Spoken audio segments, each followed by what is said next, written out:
Ici en Franche-Comté, on a environ un tiers des amphibiens qui sont menacés de disparition à plus ou moins court terme, notamment le triton crété et le triton ponctué qui sont deux espèces emblématiques de la région.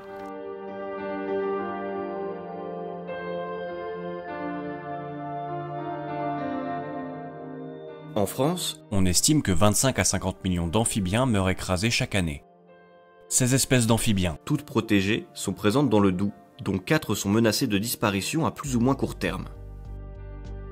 Les amphibiens jouent un rôle particulièrement important dans l'équilibre des réseaux écologiques. Donc ça c'est un triton, hein, déjà d'une belle taille. Et là en fait on a un beau ventre bien orange uni. Il n'y a pas de points, il n'y a pas de taches. Donc là je sais déjà que c'est un triton alpestre.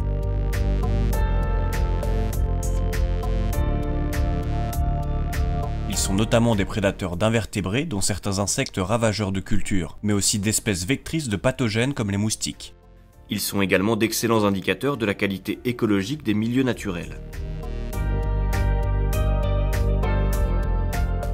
En lien avec sa politique espace naturel sensible et au titre de sa politique de gestion du réseau routier départemental, le département participe à la sauvegarde de ces espèces, en partenariat avec l'appui de la Ligue pour la protection des oiseaux Bourgogne-Franche-Comté.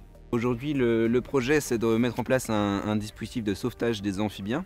Les amphibiens, c'est des animaux qui sont protégés, qui sont gravement menacés, notamment par le trafic routier, comme ici à Verrières-du-Gros-Bois, mais aussi dans d'autres secteurs, comme c'est le cas à Vorges-les-Pins, à Mathey, à Villers-le-Lac et au Bélieu, par exemple.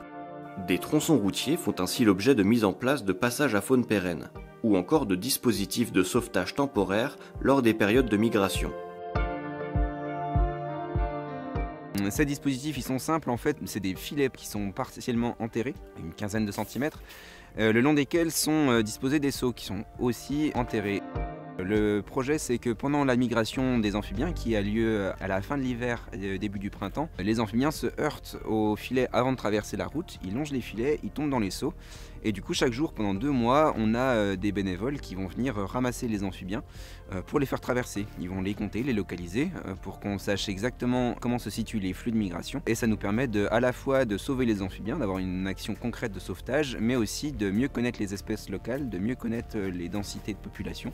En 2022, plus de 5500 amphibiens ont ainsi pu être sauvés dans le Doubs sur ces derniers grâce à l'implication de bénévoles. Ces actions de sauvegarde des amphibiens s'intègrent aux actions départementales menées en faveur de la biodiversité au niveau des routes. Fauchage différencié, gestion des plantes exotiques envahissantes.